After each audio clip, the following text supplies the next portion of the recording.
어, 반갑습니다, 여러분.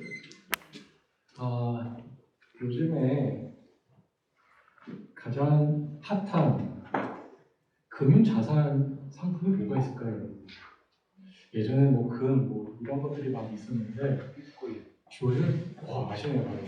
가장 핫한 금융자산은 비트코인이라고 합니다. 왜 그러니까 처음에 비트코인이 2009년도에 나왔을 때 하나에 몇십 센트밖에 하지 않았어요. 근데 지금 현재 15년이 지난 이후에 비트코인 하나에 얼마 정도 하는지 아십니까, 여러분? 지금 거의 7만 불 가깝게 됐습니다. 몇 센트 하는 게 지금 7만 불이 됐으니까 1불이라고 시작했다고 해도 지금 7만 배나 뛴 거죠, 이게. 근데 재미있는 일화가 있습니다. 영국에 제임스 하리스라는 사람이 있는데 이 사람이 30대 중반인데 2014년도에 비트코인을 8,000개를 샀습니다. 그래서 자기 하드 디스크에다가 그거를 세이브를 해놨어요. 근데 모르고 그걸 버려버렸어요. 왜냐면 2014년도까지만 해도 그게 큰 돈이 아니니까 그냥 이러다가 잊어버린 거예요. 근데 2020년도에 비트코인이 막 4만 불, 5만 불 막 뛰니까 이 사람이 정신이 돌아온 거예요. 내 하드드라이브. 생각이 난 거예요. 이게 어디 있는지 막 찾았는데 찾을 수 있었을까요? 못 찾았을까요? 못 찾았어요. 그래서 지금 이 사람은 현재 자신의 재산을 다 들여서 런던 쓰레기장을 뒤지고 있다고 합니다. 지금까지도 런던 쓰레기장을 뒤지면서 이 하드웨어를 찾고 있어요. 이것만 찾으면 이 사람은 1억 5천만 파운드의 돈을 가질 수 있다고 하더라고요. 이 이야기를 통해서 우리가 이제 배울 수 있는 것 중에 한 가지는 우리는 인생에서 굉장히 중요한 것들을 잊어버리고 살 때가 있는 것 같아요. 신앙생활에서도 마찬가지인데요. 신앙생활에서도 우리가 너무너무 중요한데 잊어버리고 사는 게 있습니다. 근데 그것이 무엇이냐? 그 중에 가장 중요한 한 가지는 부활인 줄 믿습니다. 우리가 죽게 되면 거기서 끝난 것이 아니고 부활하게 될 것이라는 그 너무나 놀라운 그 사실과 소망과 약속을 자꾸 잊고 사는 것 같아요. 그래서 저는 오늘 말씀을 통해서 누가복음 20장에 나오는 그 사두개인들과 예수님 사이에 있었던 그 부활 논쟁을 통해서 부활이 무엇일까? 라는 것을 배우고 이 부활의 중요성에 대해서 배우도록 하겠습니다. 오늘 어쩌면 이렇게 들으시면서 뭔가 좀 강의 같은 느낌도 있을 수도 있고 하지만 우리가 부활에 대해서 좀 배우고 오늘 갈 수 있는 시간 됐으면 좋겠어요. 특별히 다음 주가 무슨 날이죠, 여러분? 네, 다음 주는 이스터입니다. 부활주일이기 때문에 부활주일 준비하는 마음으로 좀 부활에 대해서 배울 수 있는 시간이 됐으면 좋겠습니다. 오늘 본문의 내용은 누가복음 20장 27절부터 시작을 해요. 거기에 보시면 사두개인들이라는 사람들이 나타나요. 사두개인들이라는 것은 그 당시에 그 유대 종교에 있던 그 섹트 중에 하나인데 그 당시에는 바리새인이라는 사람들이 있었고, 바리새인 우리가 많이 듣잖아요. 바리새인들이라는 종파가 하나 있었고, 또 한 가지는 사두개 종파라는 게 있었고, 사두개인 오늘 나오는 사람들, 그리고 에스이언이라는 사람들이 있었는데, 이 사두개인들은 그 당시에 주류층이었어요. 우리가 생각할 때 바리새인들이 더 많았을 거라고 착각하는데 사두개인들이 훨씬 더 많았어요. 그 당시에 사두개인들이 그리고 그냥 많을 뿐만 아니라 그들은 상류층이었어요. 그들은 제사장 혹은 귀족들로 이루어져 있는 힘이 있는 집단이었어요. 이들의 신학은 바리새인들과는 좀 달랐습니다. 바리새인들은 부활을 믿었지만 사두개인들은 부활을 믿지 않았어요. 왜냐하면 이 사두개인들은 하나님의 존재는 믿지만 굉장히 현실주의자들이었어요. 그러니까 이들은 영적 세계도 믿지 않고 부활도 믿지 않고 그냥 이 땅에서 열심히 사는 것, 하나님 앞에서 부끄럽지 않게 사는 것, 그 정도로 생각을 하고 살았습니다. 그러다 보니까 이 사람들에게 있어 가장 중요한 건 뭐냐면 이 땅에서 호의호식하면서 높은 자리까지 올라가면서 잘 사는 것. 왜냐하면 영적 세계가 없고 부활도 없고 이러면 가장 중요한 건 이 땅이겠죠. 그래서 그들에게는 이 땅이 되게 중요한 현실주의자들이었어요. 근데 왜 똑같은 유대인인데 사두개인들은 부활과 영적 세계를 믿지 않았을까요? 그 이유는 그들이 구약 성경 39권 중에 몇 개만 믿었냐면 앞에 5개만 믿었어요. 퀴즈 들어갑니다. 앞에 5개. 창세기, 다음에 뭐죠? 출애굽기, 레위기, 민수기, 신명기. 이 5개만 딱 믿었어요, 이 사람들은. 그 나머지 뒤에 오는 34권은 그냥 믿지 않았어요. 그러다 보니까 이게 이 책 5개 안에 부활의 이야기가 직접적으로 나타나는 내용이 없거든요. 부활의 내용이 구약에서 가장 직접적으로 나오는 데가 어디냐면 다니엘서 12장입니다. 다니엘 12장까지 가야 되는데 이 5권에서 끝나니까 부활을 안 믿는 거죠. 하지만 바리새인들은 달랐어요. 바리새인들은 39권을 다 믿었기 때문에 이들은 마지막 때가 되면 하나님께서 새로운 세상을 열게 될 것이고 하나님께 속해 있던 죽은 의인들은 무덤을 열고 다 일어나서 하나님과 영원토록 살게 될 것이라는 부활 신앙이 있었어요. 그래서 사두개인들과 바리새인들이 이 부활에 대해서 다른 관점을 가지고 있기 때문에 논쟁이 많이 있었습니다. 그리고 예수님은 부활을 믿으셨을까요? 안 믿으셨을까요? 당연히 예수님은 부활을 믿으실 뿐만이 아니라 본인이 부활하실 거라고까지 얘기를 하셨어요. 그러다 보니까 이 사두개인들이 예수님께 찾아와서 논쟁을 건 겁니다.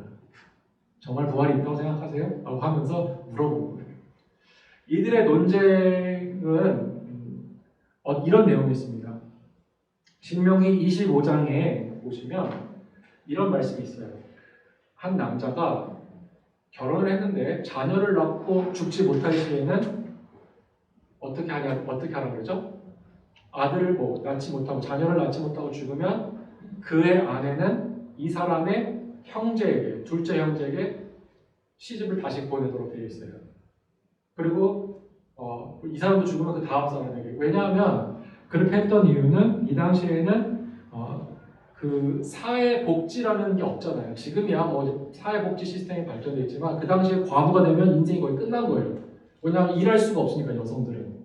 그러니까 그 여성을 살리기 위해서 또 후대를 이어가기 위해서 그 여인을 그 형제에게 다시 결혼시키는 그런 제도가 있었는데 사두개인들이 이 내용을 딱 갖고 옵니다.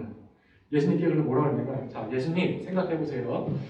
이 사람이 남자가 있었는데 이 사람이 죽어서 이 아내가 둘째한테 갔고 또 이 둘째도 또 죽어서 셋째한테 갔고 셋째도 죽어서 넷째한테 갔고 계속 내려가면서 어디까지 갔냐면 7째까지 갔습니다. 그렇다면 부활했을 때 이 여인은 누구의 남편이 되겠습니까?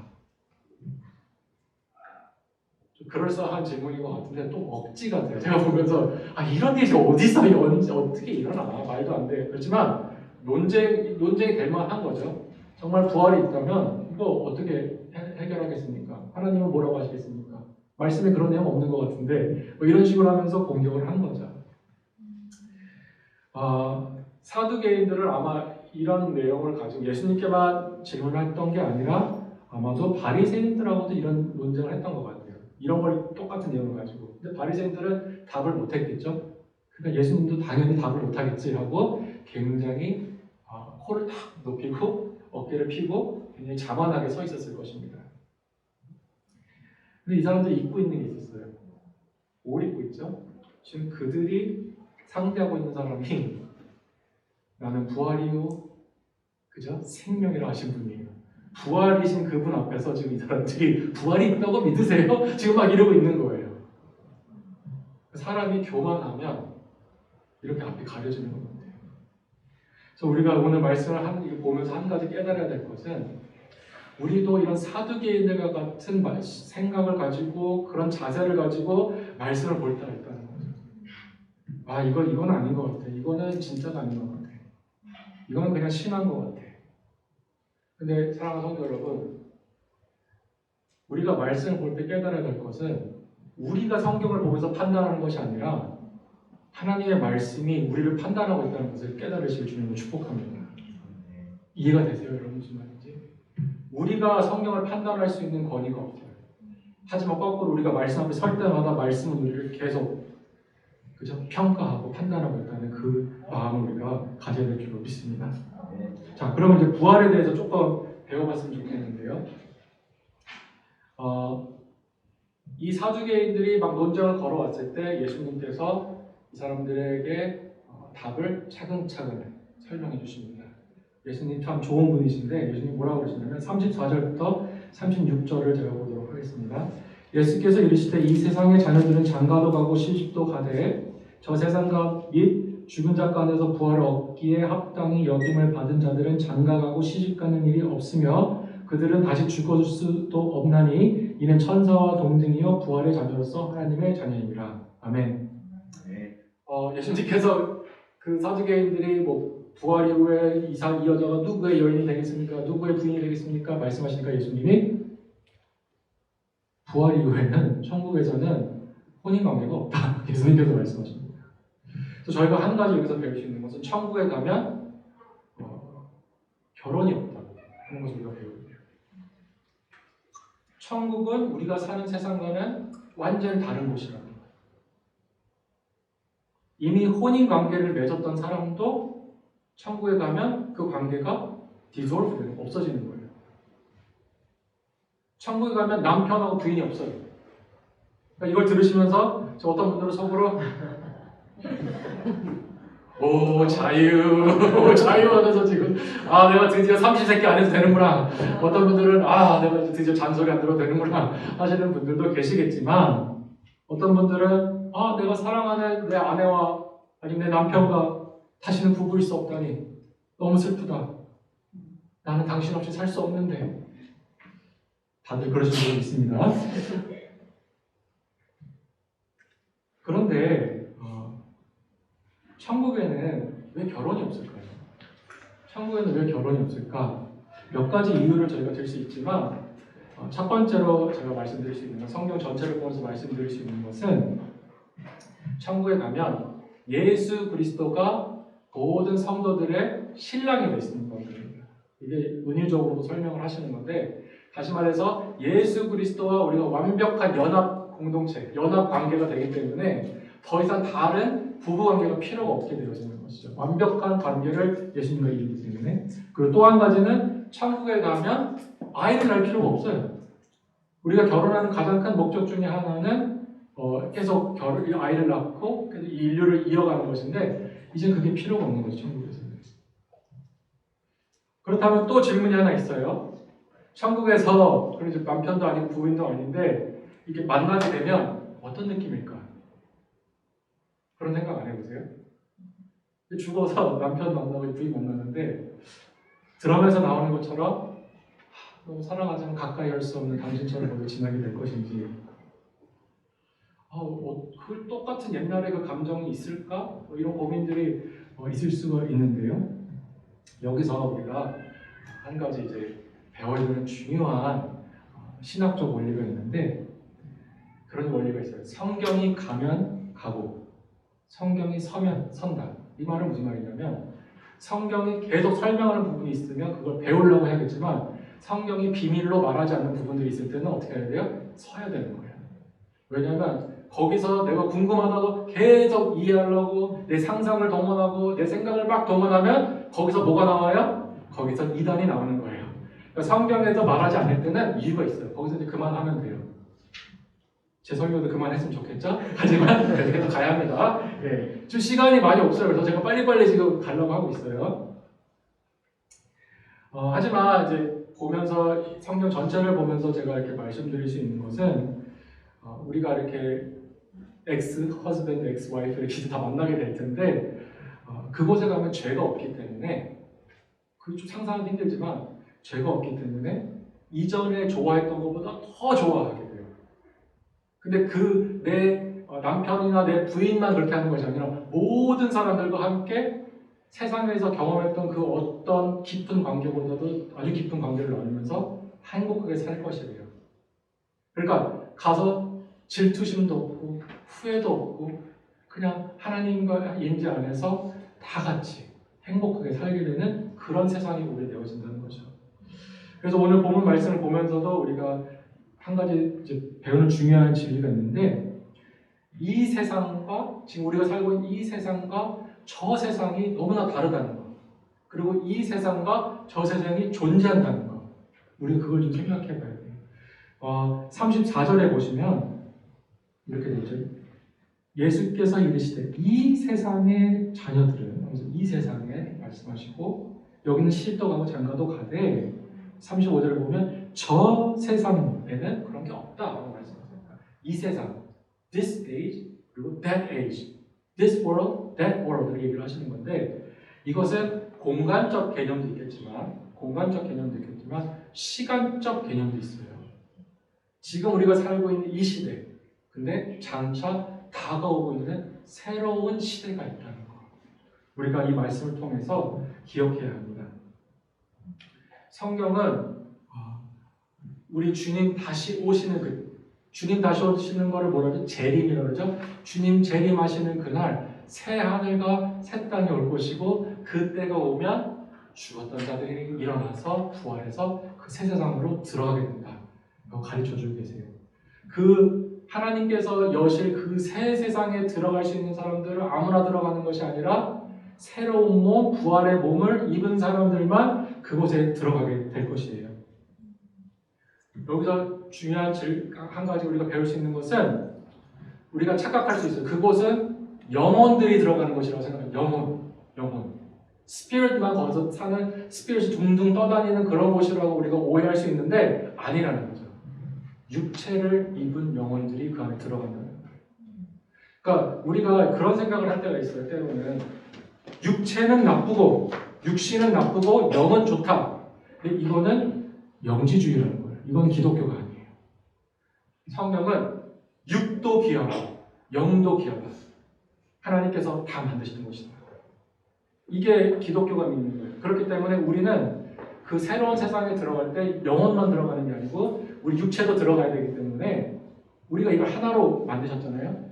그래서 우리가 예수 그리스도를 믿는 사람들이 부활을 가지고 들어간다는 것에 대해서 우리가 깨닫고 기억해야 됩니다. 그리고 그 몸은 우리가 만질 수 있는 몸이고, 진짜 지금 우리가 갖고 있는 몸과 같지만 또 다른 몸이에요. 이 몸은, 우리가 부활해서 입게 될 몸은 영원히 아프지 않는 거예요. 죽지도 않는 몸이에요. 그리고 예수님께서 부활하셨을 때의 모습을 보니까 약간 시공간을 초월하는 것 같아요. 예수님께서 이 제자들이 문을 닫아놓고 자기들끼리 모여서 기도했는데, 문 꼭 걸어 잠그고 기도했는데 갑자기 예수님이 거기 서 계세요. 그러니까 벽을 뚫고 들어왔는지, 그러니까 우리가 몸을 갖는데 지금과는 다른 몸을 갖게 될 거예요. 그걸 뭐라 그러죠? 영화로운 몸이다라고 바울은 설명하고 있어요. 영화로운. 육체긴 육체인데 이거보다 훨씬 뛰어난 몸. 그것을 가지고 우리가 주님과 살게 될 것이죠. 그러면 죽으면 바로 부활하나요? 우리가 죽으면 바로 부활하나요? 아니요. 이 세상이 있고 저 세상이 있는데 아직 저 세상이 오지 않은 때가 있잖아요. 그러니까 우리가 죽으면 어디로 가죠? 지금은 다 무덤 속으로 들어가죠? 다 무덤 속으로 들어가요. 그러면 육체는 무덤 속으로 들어갔는데 우리의 영혼은 그럼 어디로 갈까요? 육체는 무덤으로 들어가지만 영혼은 천국으로 가야겠죠. 하나님 품에 가야겠죠. 기다리는 거예요. 언제까지 기다려요? 주님 다시 오시는 날까지 거기서 기다리고 있는 거예요. 그래서 이 부분에 대해서 요즘에 논쟁이 있었어요. 많이 있었어요. 신학적으로. 사도 바울이 죽으면 잔다라는 표현을 가지고 너무 그거를 잘못 해석하다 보니까 죽으면 인간은 그 존재가 딱 사라져 있는 거죠. 그러고 있다가 이제 부활하시면 일어난다. 우리가 부활을 일어난다라고 생각을 하는 그런 신학자들도 있는데 저는 그게 틀리다고 생각해요. 왜냐하면 성경을 보시면 죽은 사람이 하나님 품에 있는 것들이 나와요.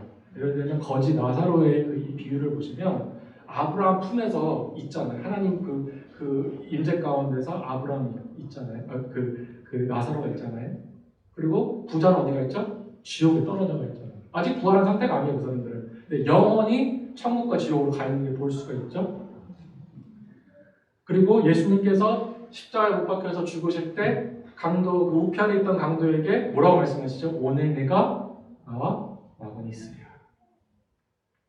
그걸 보면서 죽으면 그냥 자는 게 아니라 죽으면 영혼은 천국에 일단 가 있는구나 라는 것을 우리가 알 수가 있습니다. 그리고 그 영혼은 고린도후서 15장의 말씀처럼 우리 주님 재림하시는 날까지 기다리는 거예요. 주님 하나님의 품 안에서. 그러면 믿는 사람들은 천국에 영원히 가는데 믿지 않는 사람들에게는 어떤 일이 일어날까요? 믿지 않는 사람들에게는 영원히 죽으면 지옥으로 떨어져요. 지옥으로 가요. 근데 지옥으로 가면 한번 생각해 보세요. 지옥으로 또 몸이 떨어졌으면 몸이 떨어진 건 아니고 영혼이 떨어진 거잖아요. 그러면 우리가 막 그런 얘기 하잖아요. 막 지옥에 가면 막 불타고 뭐 창으로 막 계속 찌르고 근데 몸이 없잖아. 몸이 없는데 어떻게 그런 고통을 받겠어요? 그러니까 지옥에 떨어졌을 때 영적인, 감정적인, 심리적인 고통이 거기 있는 거죠. 그리고 예수님이 돌아오실 때 믿는 사람들만 부활하는 게 아니고 믿지 않던 자들도 부활해요, 몸이. 요한복음 5장 28절 29절을 보시면 예수님 이렇게 말씀하세요. 요한복음 5장 28절 29절 이를 놀랍게 여기지 말라. 무덤 속에 있는 자가 다 그의 음성을 들을 때가 오나니 선한 일을 행한 자는 생명의 부활로 악한 일을 행한 자는 심판의 부활로 나오리라.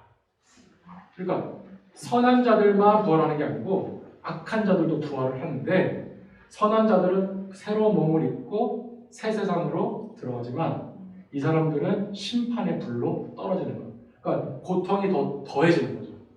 그 전에는 그냥 심리적으로 영적으로 고통받고 있었다면 이제는 육체적인 고통을 마지막 심판에 이제 받게 되어지는 거죠. 그래서 이런 의미에서 마태복음 10장 28절에 예수님께서 그 말씀하시는 게 굉장히 무섭게 와요. 예수님이 마태복음 10장 28절에 몸은 죽여도 영혼은 능히 죽이지 못하는 자들을 두려워하지 말고 오직 몸과 영혼을 능히 지옥에 멸하실 수 있는 일을 두려워하라. 그렇게 생각하면 너무 무서운 거예요.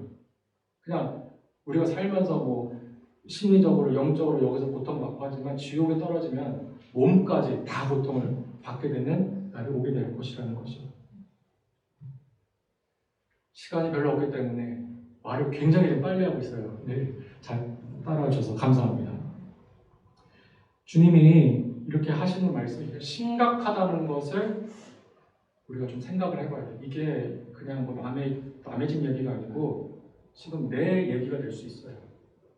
그리고 내 자녀의 얘기가 될 수도 있고 믿지 않는 자녀, 내 부모님의 이야기가 될 수도 있는 거고 그렇게 생각했을 때 그러면 어떻게 해야 부활을 받을 수 있을까? 어떻게 하면 영생을 얻을 수 있을까?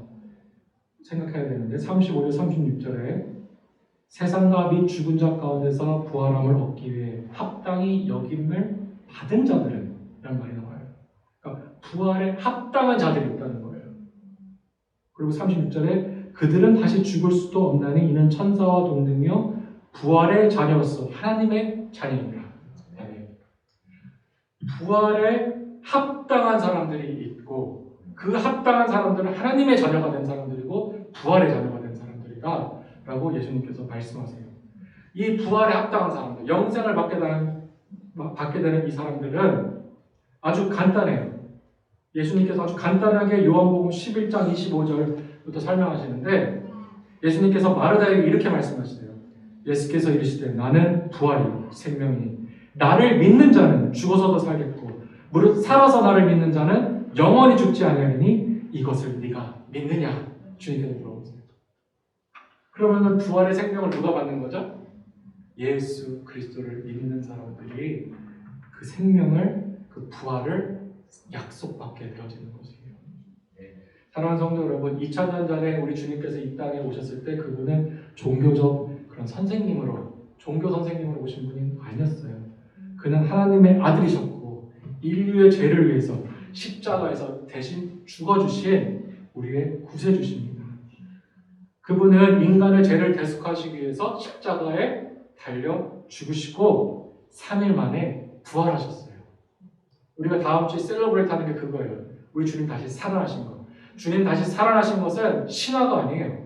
이거는 어느 전래동화의 이야기가 아니에요. 역사적 사건인 것을 믿으시길 주님으로 축복합니다. 역사적 사건이에요. 우리 기독교는 역사적 그 사건에 기반해 있어요. 진짜 일어난 팩트예요. 그러면은 어떻게 알아요? 주님이 정말 부활했는지 안 했는지, 이것이 역사적 사건인지 아닌지 어떻게 하느냐? 여러 가지 역사적 기록과 증거들이 있지만 고린도후서 15장 6절에 뭐라고 그러시냐면 예수님께서 부활하시고 바로 뿅 하고 하늘로 가신 것이 아니라 며칠 이 땅에 남으셨죠? 40일을 남아서 500명에게 자신의 부활하신 것을 보여주셨다고 말씀하고 있습니다.